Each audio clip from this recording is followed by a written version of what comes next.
აჭარის განათლების სამინისტრო დაინტერესებულ პირებსა თუ შემოქმედებით ჯგუფებს სხვადასხვა ფესტივალსა და კონკურსში მონაწილეობის მიღების საშუალებას აძლევს. კონკურსი დღეიდან გამოცხადდა საქართველოსა თუ საერთაშორისო ფესტივალებში მონაწილეობის მსურველებისთვის ასაკობრივი შეზღუდვა არ იარსებებს. თუმცა კონკურსანტი აუცილებლად ავტონომიურ რესპუბლიკაში რეგისტრირებული პირი უნდა იყოს.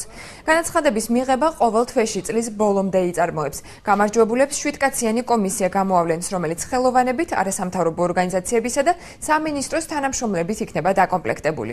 ფესტივალებში, კონკურსებსა და სხვა ღონისძიებებში მონაწილეობის ხელშეწყობის პროგრამის ბიუჯეტი 91,000 ლარია, დაფინანსების მაქსიმალური ოდენობა კი 13,500 ლარი.